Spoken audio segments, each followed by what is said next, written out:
también con un corazón súper listo a recibir la buena palabra de Dios. Amén. Porque en nuestros cultos hacemos eso.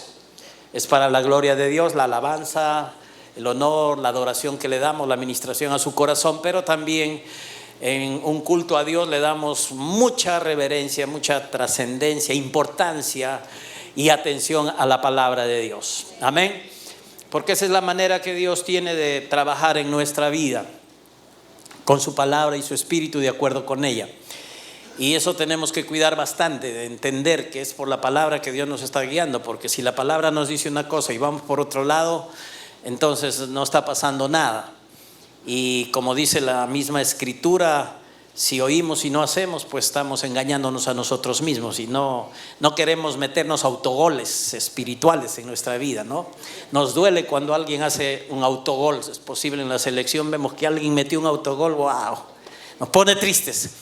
Pero más triste es meterse un autogol espiritual, es decir, oír la palabra e ir por otro lado. Dios guiándonos con su sabiduría y mostrándonos lo que Él quiere, a través, por supuesto, de la gente que Él ha llamado, de los pastores, de los siervos que sirven, porque ese es el orden de Dios, así trabaja el Señor. Entonces hay que darle mucha atención a la palabra de Dios y no lidiar con ella y no dejar de seguir la dirección que por su palabra Dios está trayendo. Y por eso es que necesitamos, como Jesús enseñaba, ser de aquellos que han decidido, porque esta es una determinación, ser tierra fértil. Recuerden que para la palabra de Dios hay varios tipos de tierra. Unos que oyen y el diablo le roba porque no prestaron atención, no les importó mucho lo que oían, estuvieron ahí oyendo y el diablo roba rápido eso. Otros que oyen y se gozan, pero cuando viene la persecución por causa de la palabra misma, ellos dejan de seguir la palabra de Dios, aunque la oyeron y se gozaron con ella.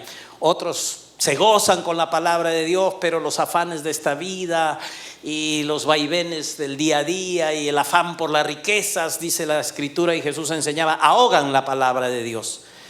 Y esos tres tipos de tierra no debe ser la decisión de nadie ser representados por ellos. Nosotros debemos ser representados por esa tierra fértil de la cual Jesús hablaba.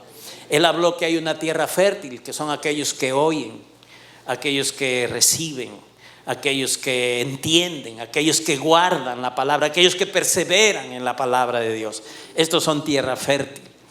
Y la tierra fértil produce, y la tierra fructifica, y la tierra fértil trae pues buenos resultados. Entonces, ¿cuántos de ustedes están listos para ser tierra fértil esta mañana? Amén, amén. A ver, ¿cuántas damas, cuántas mujeres, cuántas hijas de Dios quieren ser tierra fértil? Digan conmigo, Padre Dios, soy tierra fértil a tu buena palabra. Ahora los varones, Padre Dios, soy tierra fértil a tu buena palabra. ¿Y qué le parece si lo decimos todos juntos? Padre Dios, soy tierra fértil a tu buena palabra. Ok, la palabra de Dios es buena. Y la repetimos, la palabra de Dios es buena. Ok, gloria a Dios. Es la verdad y estamos agradecidos de hacer una confesión como la que hacemos, porque la hacemos conforme a lo que está revelado en la Escritura. Amén. Vamos a seguir con las enseñanzas que Dios tiene para nosotros y estamos hablando acerca del servicio excelente. Y creo que Dios está trayendo su sabiduría y hay que apreciarla y ponerla por obra, hermanos, porque no se trata solo de servir como estamos escuchando a la manera que nos parece, como podemos, como incluso nos gustaría o con buena intención que tengamos. El servicio a Dios hay que hacerlo en excelencia. Nuestro Dios es un Dios excelente y Él nos da las pautas y hay que servir a la manera de Dios. Amén. Hay que hacerlo, hermanos, porque ese es nuestro llamado. Si nos predican, nos enseñan, nos ayudan y Dios nos da de su sabiduría con la palabra, solo nos queda decir amén y ponerla por obra. Y el domingo estuvimos hablando acerca de que Jesús es el hombre más grande, más perfecto que ha habido en la historia y que ha pisado este planeta llamado Tierra, y Él nos enseñó acerca de un servicio excelente. Jesús todo lo hizo en excelencia, inclusive su servicio. Él todo lo hacía en excelencia. Él no hablaba nada por su propia cuenta, no hacía nada por su propia cuenta. Él siempre estuvo poniendo arriba la voluntad del Padre por encima de lo que él pensaba, sentía, le parecían las cosas. él siempre hizo conforme a la palabra de Dios. Y él servía al Señor con excelencia, sirvió al propósito de Dios, dejando su trono de gloria y viniendo, haciéndose un ser humano, yendo a la cruz, muriendo por nosotros. Nos sirvió a nosotros porque nos dio una salvación perfecta, una salvación que no necesita ningún agregado, una salvación que, si nosotros hemos creído en Él, es una salvación que ya nos pertenece y que nos asegura estar eternamente con nuestro Dios. Es una salvación perfecta, es una completa salvación la que hemos recibido del Señor. Amén.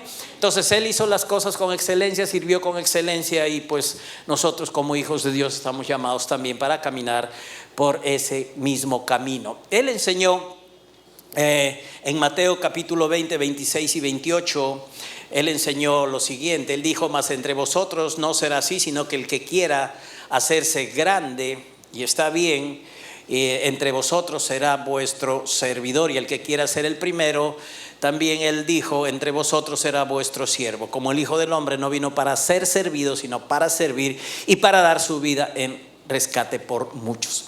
Esto es lo que hemos visto el día domingo, y Jesús no estaba en contra de que uno quiera ser grande, pero nos dio la pauta, nos enseñó cómo podemos llegar a la grandeza. Ya explicamos esto en su contexto, ya no vamos a tocar nada más. Y aprendimos también el día domingo acerca de un hombre de carne y hueso, un común mortal como nosotros diríamos, en el sentido de que no fue Jesús, pero sí fue la sombra y el tipo de Jesús en el Antiguo Testamento, y su nombre es Josué, y su nombre significa el Señor es salvación, igual que Jesús o Yeshua en el hebreo. El ejemplo de Josué fue impactante para mi vida, de verdad. Ver cómo un hombre determinó primero oír el consejo de Dios, transmitirlo como Dios le había dicho a la gente, y entender que delante de Dios estaba la posibilidad de tomar una decisión, de decir amén y hacer la palabra, o ir por el otro lado, aún diciendo amén y yendo por el otro lado. Pero él tomó una decisión muy sabia, y fue: yo y mi casa serviremos al Señor.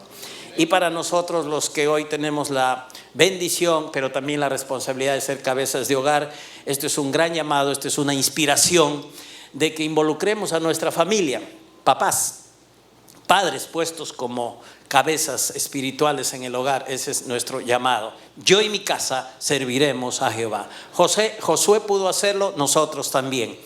Ahora, Josué hablaba al pueblo y le decía: yo les digo esto, sean fieles a Dios, sirvan a Dios, pero si en ustedes está el no servirle, o sea, ¿qué puede hacer uno cuando alguien no quiere? O sea, no se le puede agarrar del cogotito y obligarle, sacudirle, no funciona así. Hay gente que se va a mantener en sus 4, creo dicen, se mantienen en sus 4, en sus 8, o en sus no sé cuánto, ya bueno, se mantienen ahí en lo que quieren, no cambian por nada, ya. Entonces, ¿qué podemos hacer? Nada.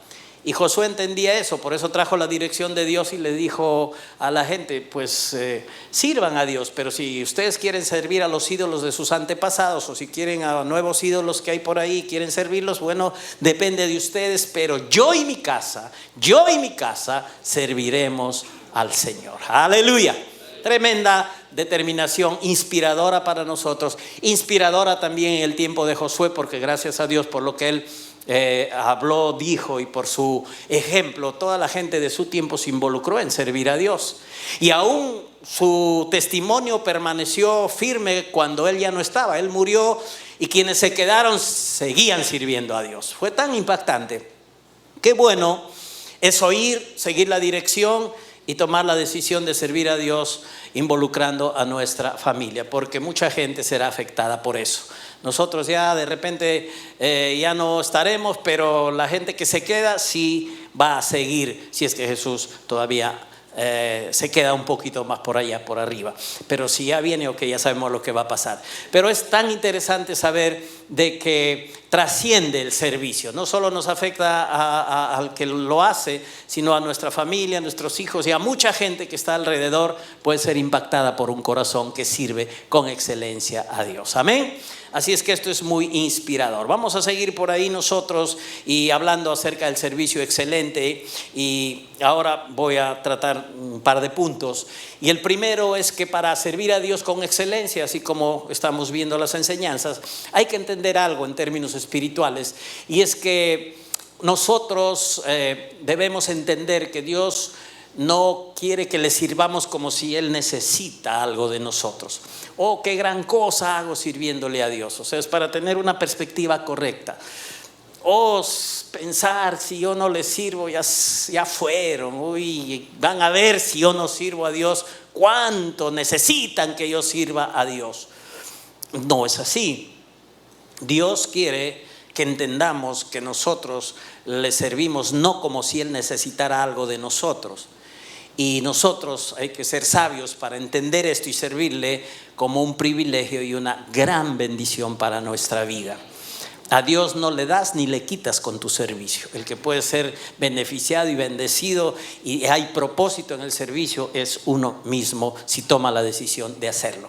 Esto hay que tenerlo claro o entenderlo, porque Dios no va a pasar nada por uno que no le quiere servir o por uno que se resiste a servirle a Dios con excelencia siguiendo la dirección que se le da.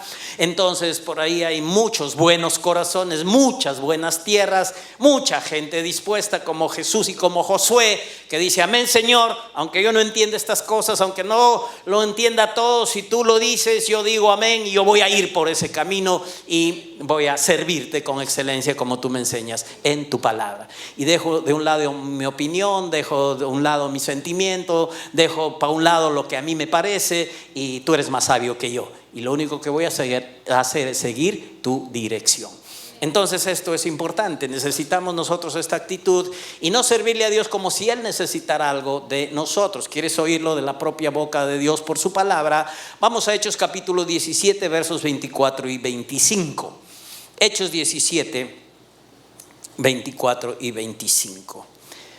El libro de Hechos fue escrito por Lucas, y aquí Lucas está dando testimonio en este capítulo 17 de lo que pasó con Pablo cuando estuvo predicando la palabra de Dios en Atenas, la cuna griega de la filosofía. Hechos 17, 24 y 25. Ahí está el apóstol Pablo predicando, y él dice: el Dios que hizo el mundo y todo lo que hay en él él es Señor del cielo y de la tierra, y no vive en templos construidos por hombres.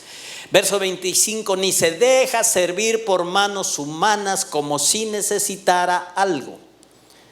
Ni se deja servir por manos humanas como si necesitara algo. Digan conmigo: ni se deja servir por manos humanas como si necesitara algo. Por el contrario, dice, Él es quien da a todos la vida, el aliento y todas las cosas. Firmado Dios. Esto es para ubicarnos bien, para no pensar que Él necesita que le sirvamos. Ya más claro que el agua, como dice el dicho. Él no se deja servir por manos humanas como si necesitara algo. Él es el creador, nosotros somos los creados. Él nos ha servido, Él nos hace muchos favores dentro del contexto de su gracia. Nosotros no podemos en ese sentido pensar: ¿qué se hará Dios si yo no le sirvo?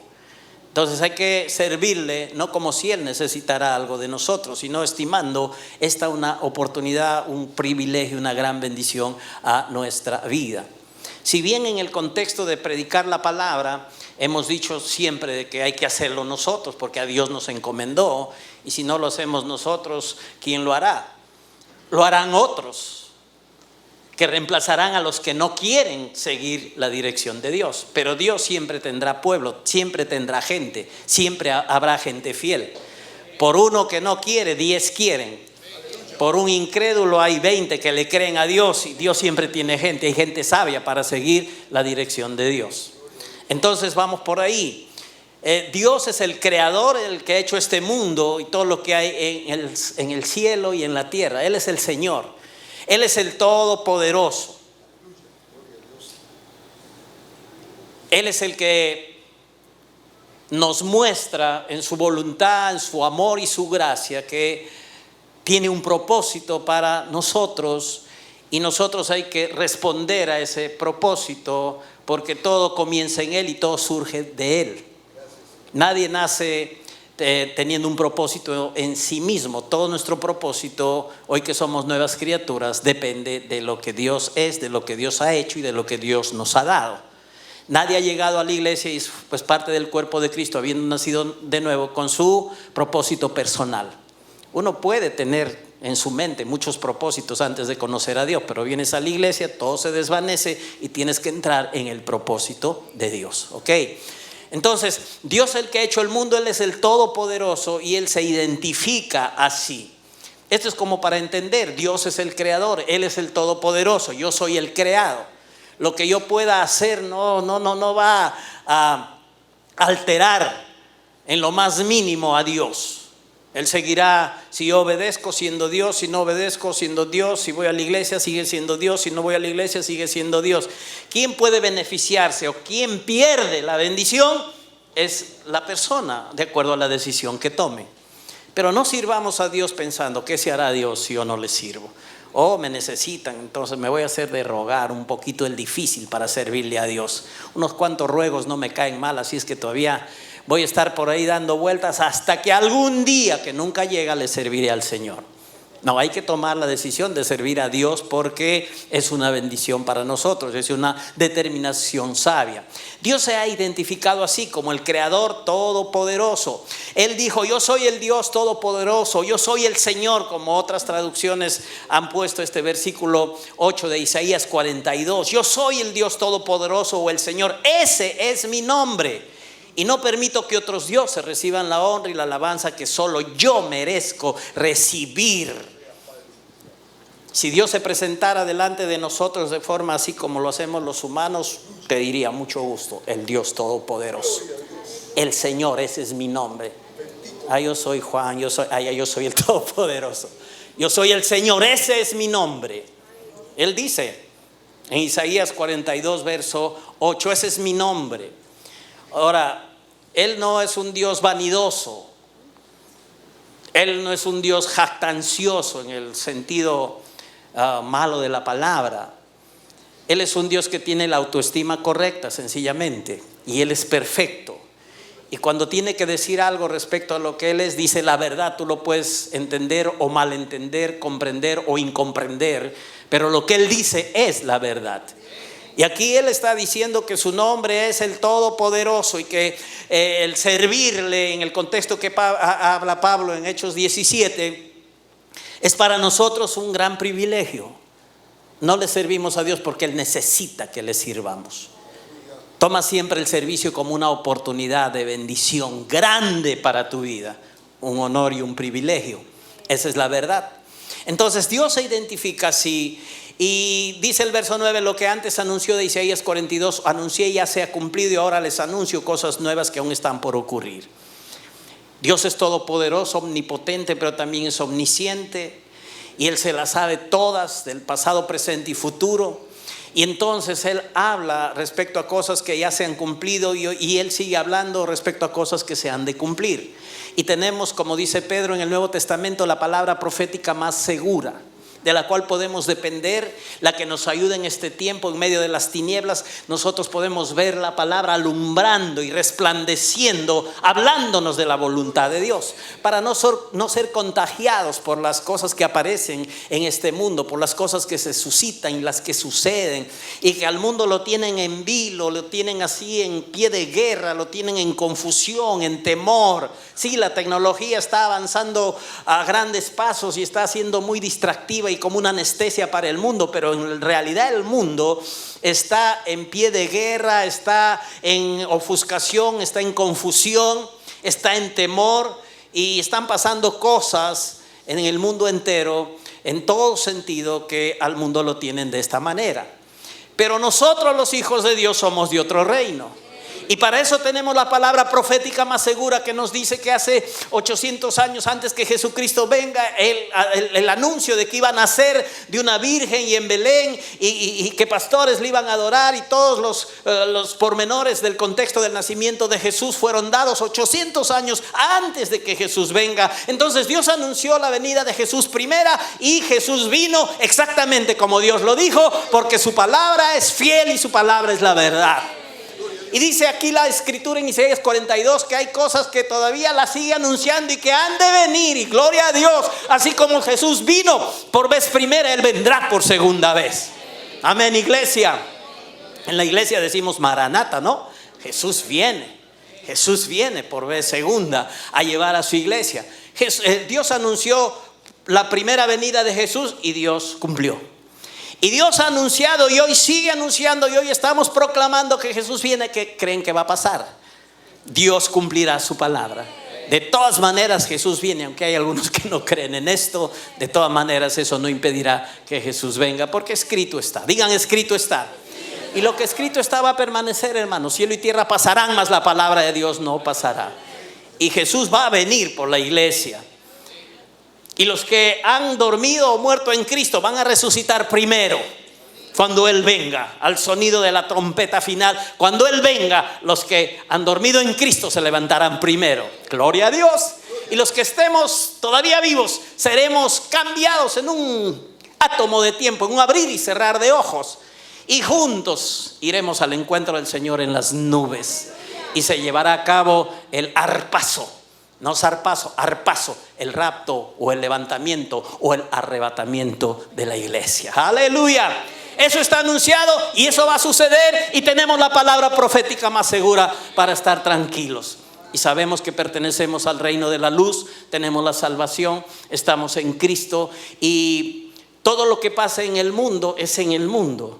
Para nosotros que somos de otro reino y de otra ciudadanía, el asunto es diferente. Amén. Porque tenemos un Dios todopoderoso que guarda, que nos cuida, que nos provee y que hace y seguirá haciendo todo por nosotros, sus hijos, porque Él es un papá bueno. Dije que Él es un papá bueno, un padre muy responsable con nuestra vida.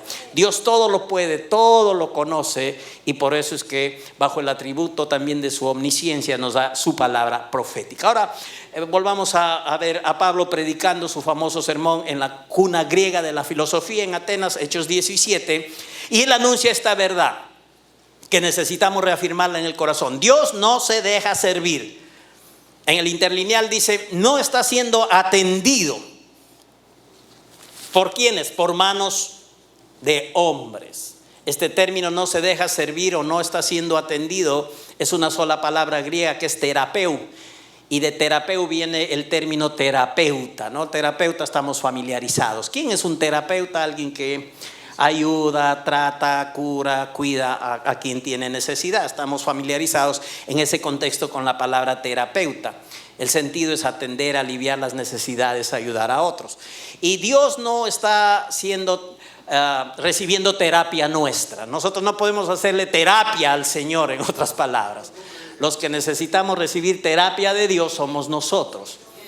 Yo no recibo terapia, dice el Señor. Olvídalo, tú necesitas recibir mi terapia.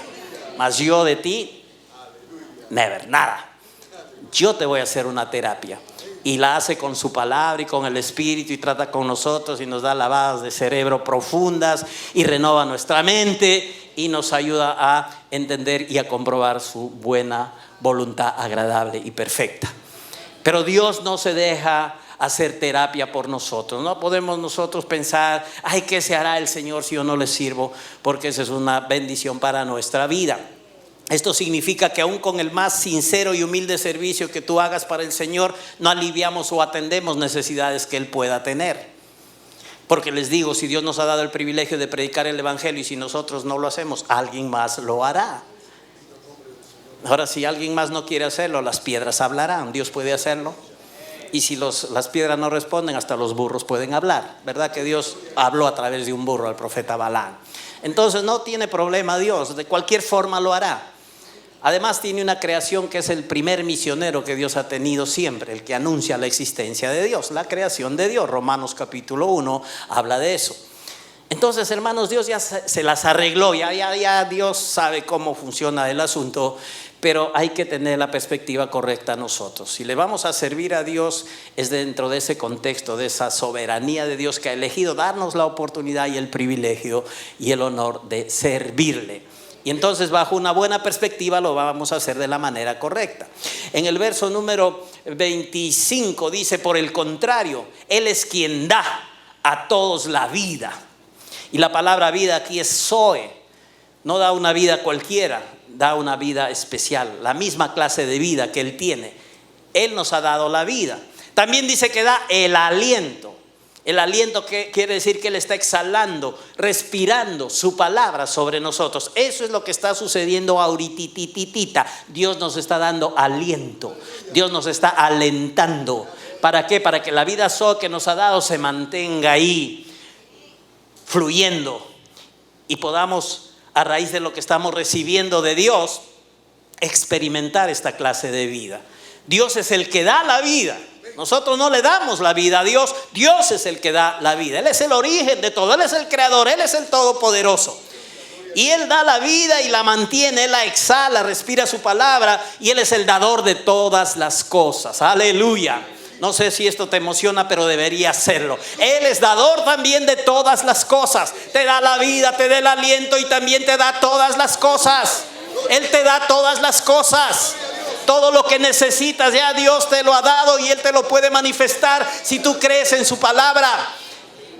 Y Él lo hace a través de las preciosas y grandísimas promesas que son sí, son amén en Cristo Jesús. Todas las cosas que pertenecen a la vida y a la piedad nos han sido dadas por su divino poder. Y todas las promesas de Dios son sí, iglesia. Todas las promesas de Dios son sí y son amén. Están garantizadas.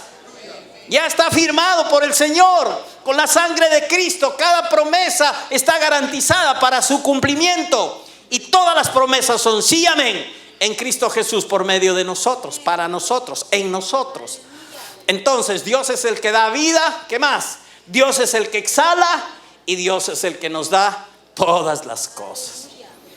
Entonces no podemos ayudarle a Dios. Él es nuestro ayudador. No podemos servirle pensando ¿qué se hará Dios si yo no le sirvo? Aleluya. Es interesante que mantengamos esta actitud correcta. Él es el que ofrece, el que concede, el que entrega y el que produce, el que reparte la vida. El término da, esas dos letritas, significa el que ofrece, el que concede, el que entrega, el que produce y el que reparte.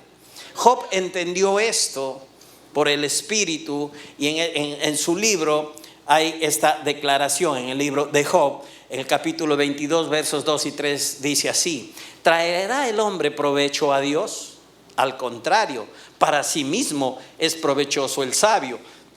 ¿Tiene contentamiento el omnipotente en que tú seas justificado o provecho de que tú hagas perfectos tus caminos?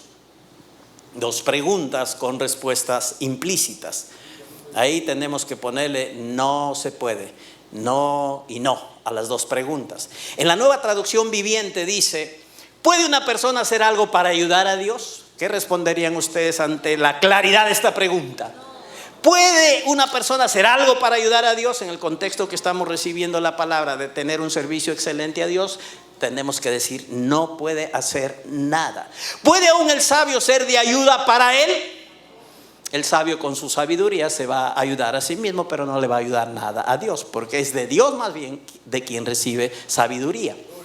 Y dice acto seguido: saca algún provecho. El verso 3 en la Nueva Traducción Viviente de Job 22, verso 3 dice: saca algún provecho el Todopoderoso con que tú seas justo. Y si fueras perfecto, ¿le sería de beneficio? Ya la respuesta está implícita en el contexto que estamos hablando. El que saca provecho con ser justificado es el que ha sido justificado. Dios no necesita ser justificado. Los que necesitábamos la justificación y la declaración de perdón, de inocencia de parte de Dios, hemos sido nosotros. Así es que la justificación te bendice a ti. La justificación te ayuda a ti. La justificación te sirve a ti, me sirve a mí, a los seres humanos, hoy a los hijos de Dios, a los que hemos recibido esta gracia de Dios. No le sirve a Dios. Él no la necesita porque Él es perfecto, Él es justo en todos sus caminos, nuestro Dios. Entonces, interesante para enfocarnos en que a Dios le servimos y ese es nuestro beneficio, ese es nuestro honor, nuestra gran bendición. Y no es que le servimos porque Él necesita que le sirvamos. Mantengamos esta perspectiva correcta, recordando que como nuestros pecados no le restan nada a la gloria de Dios, Dios seguirá siendo Dios. Nuestra justicia y buenas obras tampoco lo hacen más glorioso a Dios de lo que ya es. ¿Y habrá algo que podamos hacer para Dios que Él no pueda hacer por sí mismo? Y la respuesta será no, absolutamente no. Y no habrá nada que podamos hacer en este sentido. Entonces, ¿para qué Dios en toda la Escritura enfatiza que le sirvamos?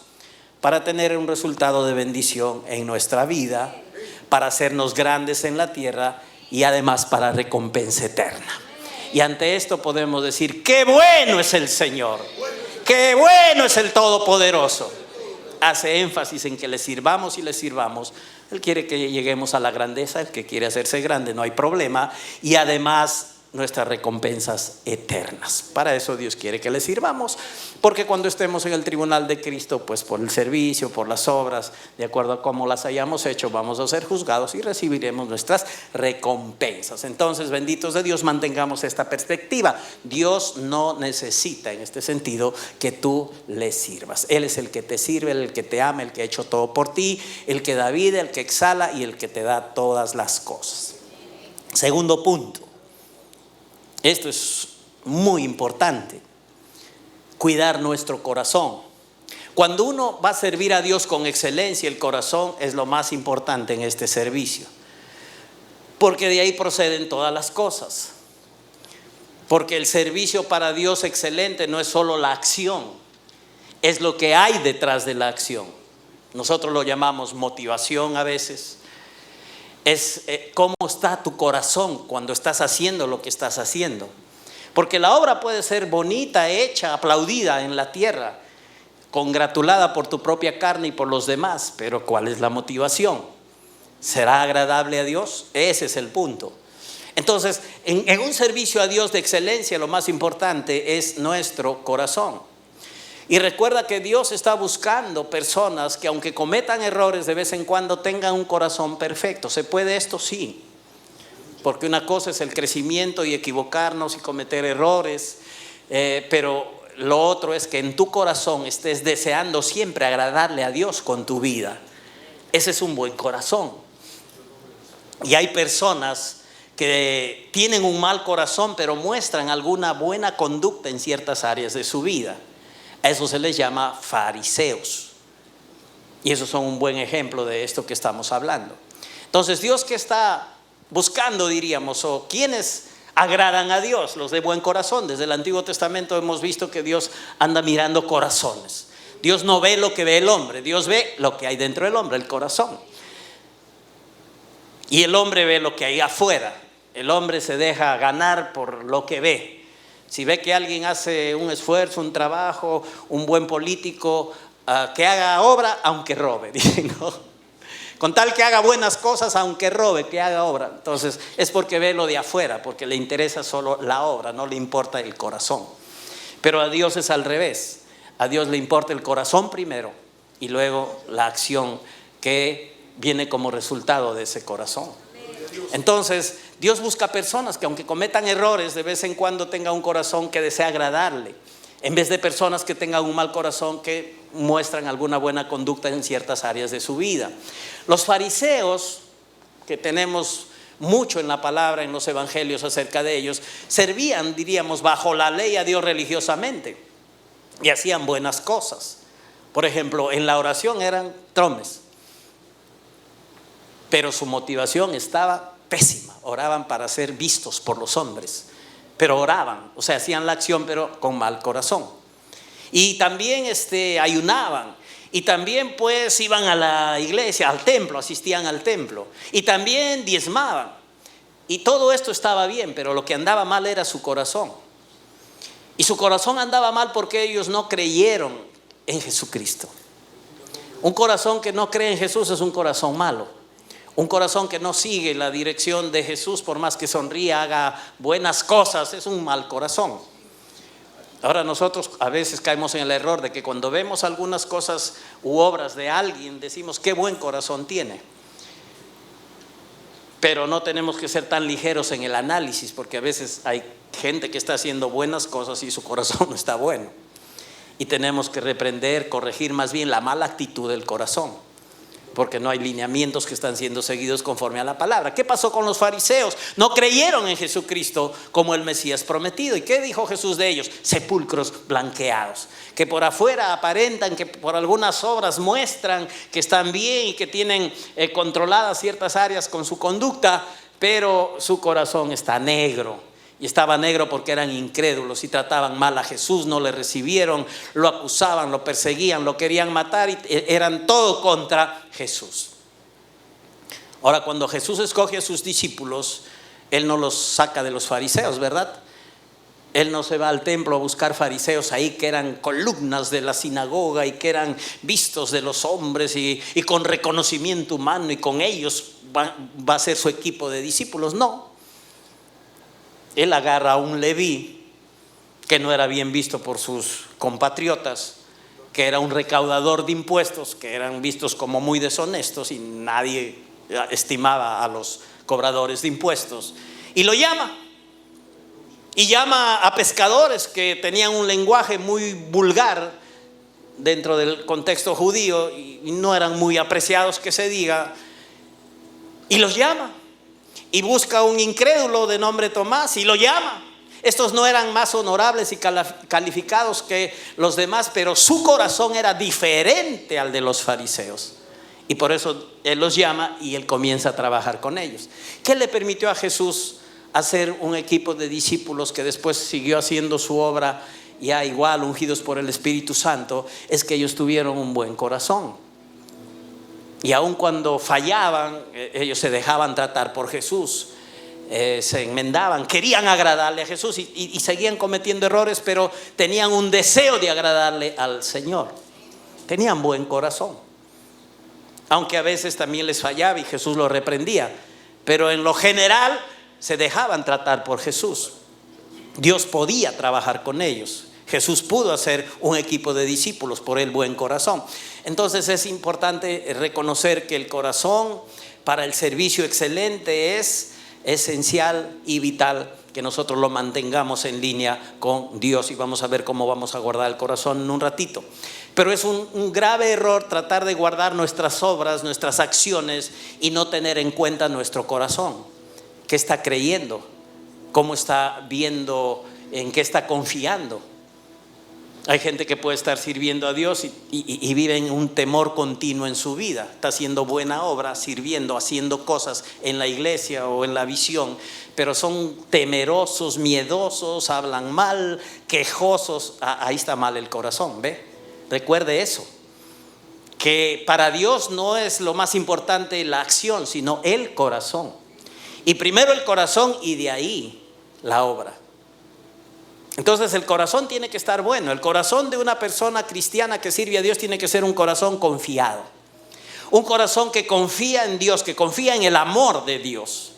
No puede ser un corazón dudoso. Uno que sirve a Dios no puede tener un corazón atemorizado, porque ¿qué le vas a dar a la gente que compartes? En el caso nuestro de la visión, si tú estás al frente de gente y estás, no digo la palabra, pero de miedo, estás de miedo, tiemblas, te afectan las malas noticias del mundo y no te afectan las buenas noticias de la palabra. Tiemblas ante lo que el mundo dice y entras en temor y no te gozas y sigues en confianza y convicción lo que Dios te dice. Entonces tu corazón no está bien. El corazón no está bueno porque estás desconfiando de Dios, estás dudando. Y es importante que cuidemos y guardemos nuestro corazón, que tiene que ser un corazón confiado. El corazón del justo debe estar confiado en el Señor, así como un león confiado en el Señor, en su amor, en su fidelidad, en Cristo, en su obra perfecta que nos ha ministrado y bendecido ya totalmente. Entonces hay que cuidar qué estamos creyendo. Si vamos a servir a Dios con excelencia y con eficacia, hay que ver cómo anda el corazón en creer a Dios, en creer en Cristo, en creer en su obra, en nuestra confianza en Dios, en cómo está nuestra fe. Eso es que cuidemos nuestro corazón. Y no solamente estar accionando, haciendo una u otra cosita y con desconfianza y con miedos, con dudas, a veces con irreverencia, a veces con rebeldía, y no estamos haciendo las cosas como para la gloria de Dios. Estamos haciendo la acción, pero el corazón no va bien. Hay que mantenernos firmes y confiados en el amor de Dios, iglesia. Somos amados hijos de Dios. No tenemos por qué dudar ni desconfiar de Dios. Dios no es hombre para que miente. Él no es un mentiroso. Él no está jugando con nosotros. He dicho y lo voy a seguir diciendo, Él es un papá responsable. Él tiene cuidado de nosotros. Él cuida de los pajaritos y cuida de las plantas y cuida de toda la creación. No va a cuidar más de ti. No va a cuidar más de ti que eres su hijo. Tienes que reposar en el amor de Dios. Estar tranquilo y en paz, confiado. Eso es guardar tu corazón. Firmes y confiados en su amor, aún delante de grandes adversidades y desafíos de cualquier índole. No permitas el temor en tu corazón. Te animo, permanece en su amor. Arráigate en su amor. Echa raíces en el amor de Dios. Edifica tu vida en base al amor de Dios. Que eres un amado o una amada, hijo o hija de Dios. Y en base a eso, deja que tu confianza crezca, por más que las dificultades estén por ahí y amenacen y vengan cosas feas, pero tú echa raíces en el amor de Dios y confía en Él. Y eso es guardar nuestro corazón. Nosotros, hermanos, somos vistos de parte de Dios como sus colaboradores, como hijos amados que somos. Entonces colaboramos con Dios. Dios es el fundamento. Nosotros solo colaboramos. Dios no colabora con nosotros. Dios no es nuestro colaborador. Nosotros somos los que colaboramos o trabajamos con nuestro Dios. En este binomio de Dios y tú, es Dios y su gracia el fundamento de todo. Y por su amor y por su determinación, Él nos ha dado este privilegio de colaborar con Él. Ahora, la oportunidad de servirle, Él la ha provisto en un ámbito adecuado que se llama la iglesia. Es en la iglesia que le vamos a servir a Dios. Es en la iglesia que vamos a colaborar con Dios. Es desde la iglesia que aún nuestro servicio lo podemos mostrar fuera de la iglesia. Pero de adentro de la iglesia surge todo. En la iglesia está, y es la iglesia llamada columna y baluarte de la verdad. Porque aquí se nos entrena con la voluntad de Dios, con la palabra de Dios, con el Espíritu de Dios. Entonces nosotros colaboramos con Dios y no Él con nosotros. Él es la fuente de todo. Él es lo más importante. Nosotros los cristianos no agregaremos nunca nada a la gloria de Dios, ni tampoco le restaremos nada. Lo que podemos hacer es exaltar su gloria y gozarnos con ella y magnificarla. O si alguien quiere, puede ignorarla también y ya, igual Dios sigue siendo Dios. Si alguien quiere menospreciar la gloria de Dios, igual. Si hay gente que no quiere seguir la sabiduría de Dios, la dirección de Dios, igual Dios seguirá siendo Dios. Pero con los que sí toman la dirección de Dios y sí responden y sí son buena tierra y sí le sirven con excelencia, puede Dios gozarse con ellos y sus hijos también se gozan con el Señor. Aleluya. Gracias a Dios. Proverbios 4:23 dice: sobre toda cosa guardada, guarda tu corazón, porque de él mana la vida. Estamos interesados a veces en guardar muchas cosas, guardar plata, guardar nuestra familia, guardar. Ahora, eso no está mal, pero hay algo inicial con lo que debemos comenzar. Y cada uno debe primero y ante todo guardar su corazón. Guardar su corazón. ¿Por qué? Porque de él mana la vida. De él sale todo lo que va a guiar el transcurso de tu vida. El corazón es sumamente importante. De acuerdo a cómo está tu corazón y a qué tipo de corazón tienen las personas, así va a pasar en su vida. Si su corazón está bueno, buenas cosas vendrán. Si su corazón está malo, malas cosas van a pasar.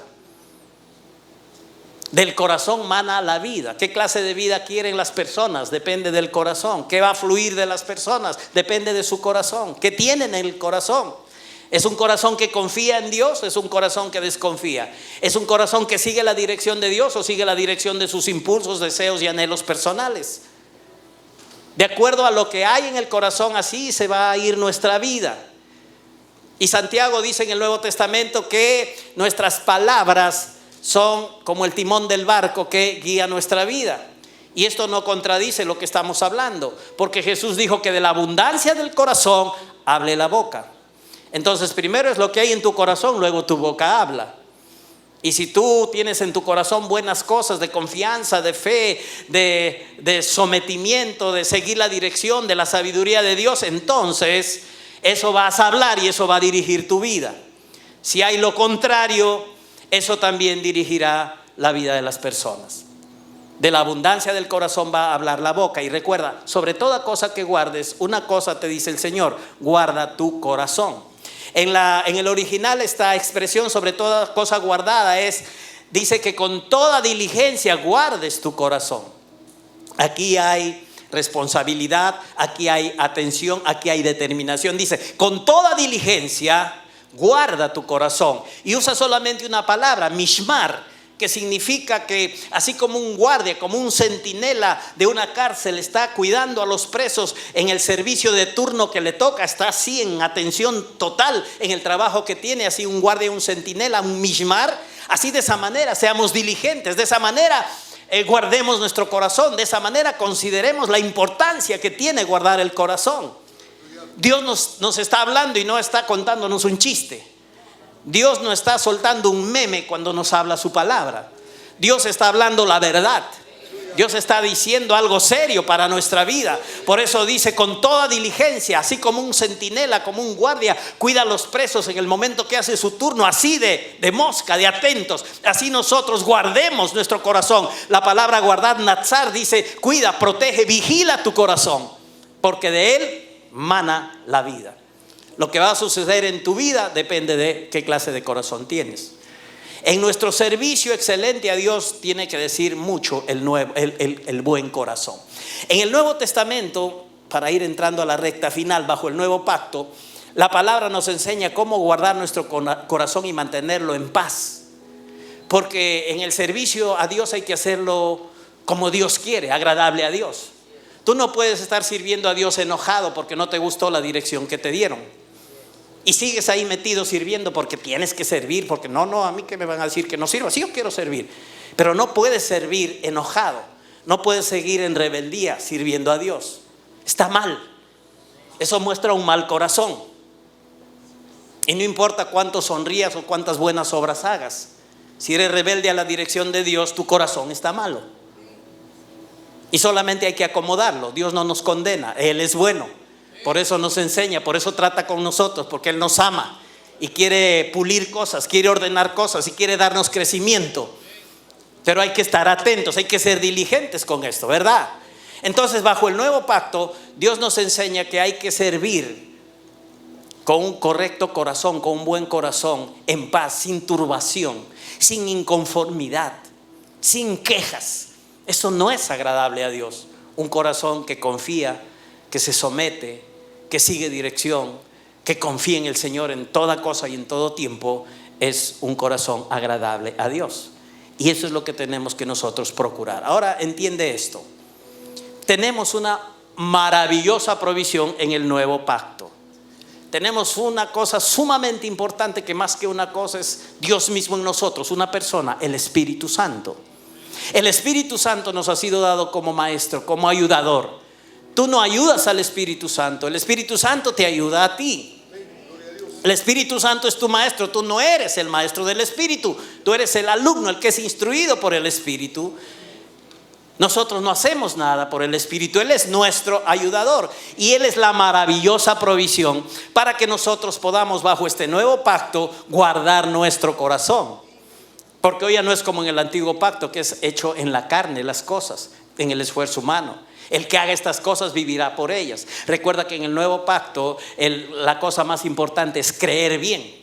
En el antiguo pacto era el que hace estas cosas vivirá por ellas. En el nuevo pacto es el que cree en Jesucristo será salvo.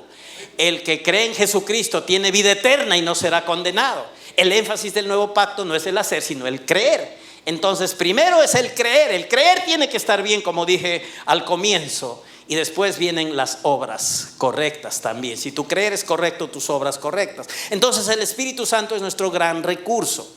Por ejemplo, si no entendemos los cambios, no entendemos por qué me cambian de una red a otra, y a veces hay disconformidad, no me gusta, me siento mal, y estoy por ahí buscando en dónde depositar mi inconformidad, encontrando ahí, buscando candidatos para que me escuchen de mis quejas. Entonces algo tienes que hacer, porque eso está mal, porque no estás siguiendo la dirección. Porque estamos haciendo énfasis en esto, no es capricho. Ya estoy con años encima para estar haciendo mis caprichos. No estamos haciendo caprichos. Estamos siguiendo una dirección que estimamos que este tiempo hay que hacerla. Que quizá antes la hemos tenido, no le dimos el transcurso, pero hoy es el tiempo para hacerlo. Estamos viviendo un tiempo especial como iglesia. No como cuerpo de Cristo tan solo, pero como iglesia local. Jesús está para venir, iglesia de Dios. Y tenemos que entrar a lo que Dios quiere, ya, a la manera que Dios quiere. Entonces no son caprichos los que estamos tratando de establecer. Y está mal que alguien, aún oyendo la palabra de Dios, vaya por su propio camino. Entonces algo tiene que hacer. Si no entiendes, si se incomoda, algo tiene que hacer, tomar al Espíritu Santo y orar. Porque la palabra dice que el Espíritu Santo nos ayuda en nuestra debilidad. La debilidad es no entender lo que Dios quiere hacer con nosotros y la dirección que nos está dando, y nos sentimos mal, estamos inconformes. Entonces hay algo que hacer, hay que orar, porque a veces ni sabemos cómo orar, porque esa inconformidad y esa cosa que no nos gusta no nos deja orar bien. Pero para eso está el Espíritu Santo, para ayudarnos a orar como conviene. Y como nuestro cerebro está andando alborotado y nuestro sentimiento está mal, el mismo Espíritu Santo intercede por nosotros. ¿Cómo? Con gemidos indecibles. La oración en el Espíritu, la oración en otras lenguas, el Espíritu orando por ti sobre esa situación. Espíritu, no entiendo. Espíritu, me duele, no me parece. Ayúdame, por favor.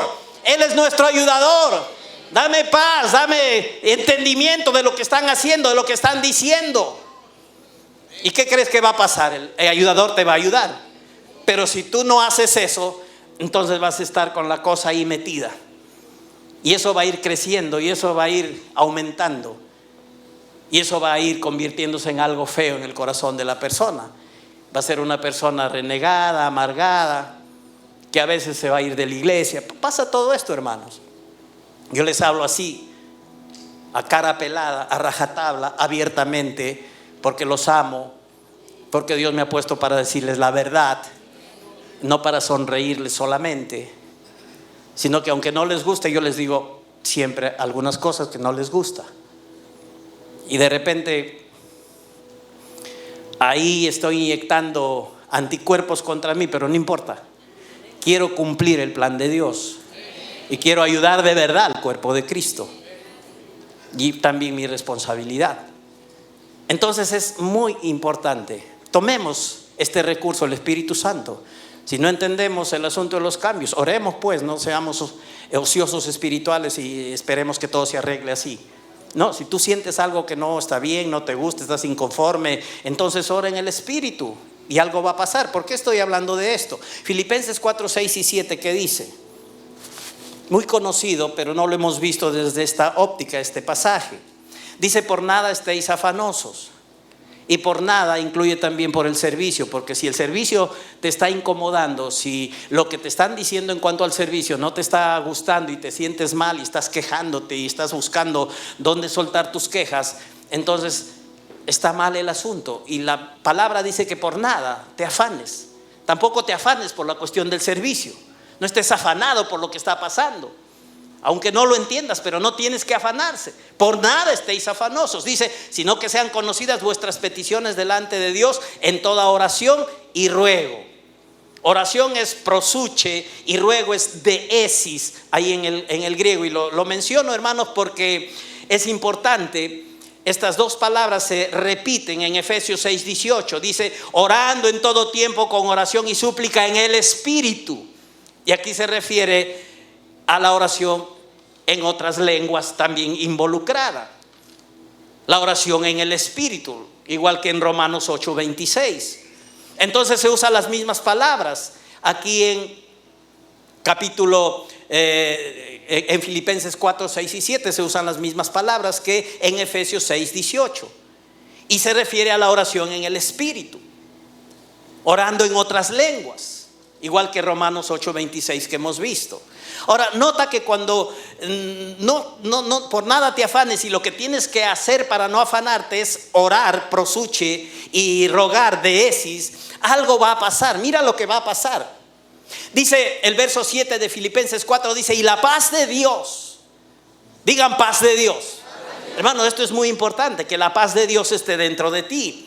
La paz de Dios, dice, que sobrepasa todo entendimiento, guardará vuestros corazones.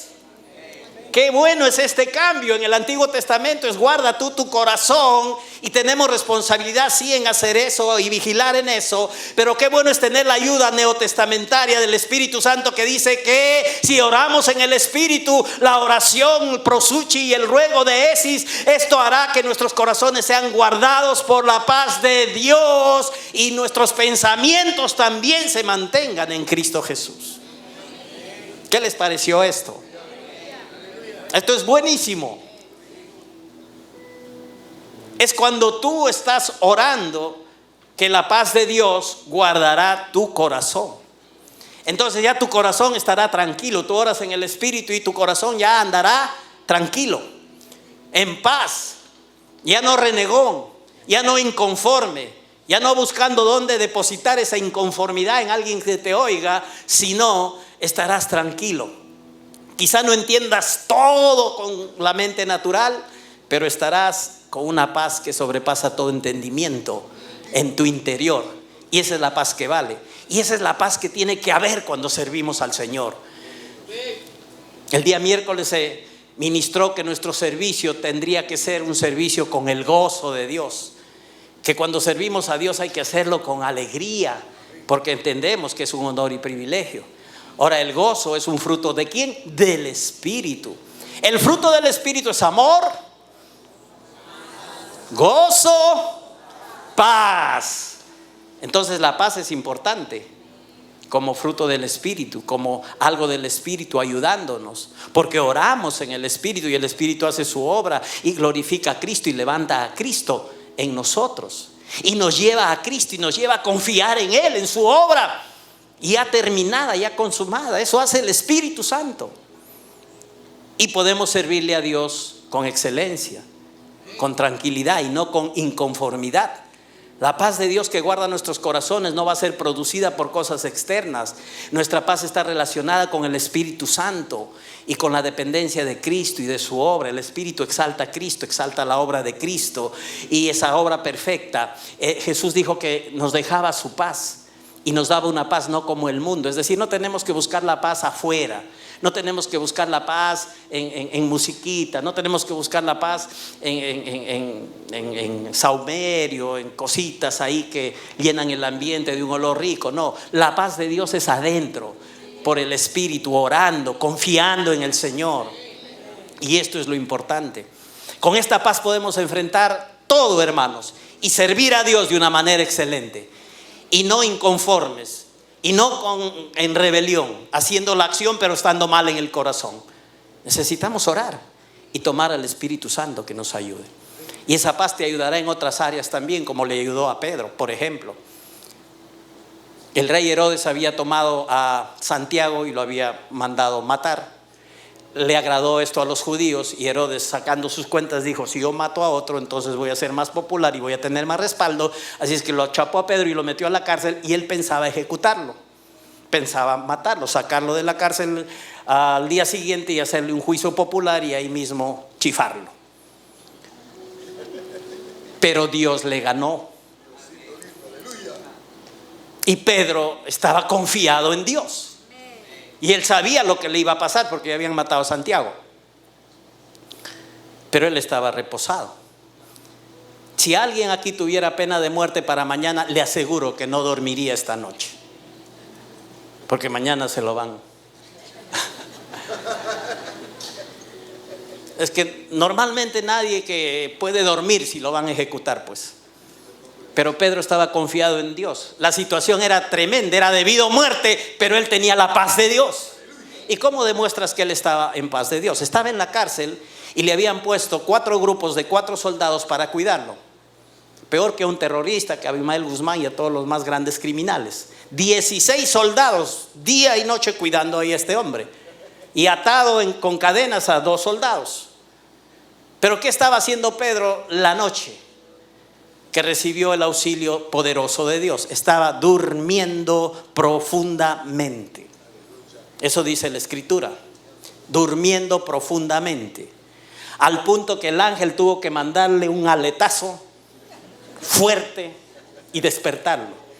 Y él estaba tan dormido que entre sueños se levantó y le parecía, ¿qué está pasando? Que una visión, y entre sueños salió, el ángel estaba guiándolo, y las puertas se abrían milagrosamente. Y cuando ya estuvo afuera, dice la Escritura, volvió en sí, se dio cuenta, ay, estoy libre.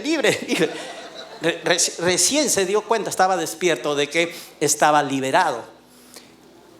Y él estaba durmiendo profundamente porque tenía tranquilidad y tenía paz. Y la paz de Dios en tu corazón va a dar lugar a que ocurran milagros también, porque no te dejas influenciar por el ámbito exterior, por las malas noticias, y tu confianza sigue en Dios. Igual le pasó a Jesús cuando le dijo a sus discípulos, pasemos al otro lado.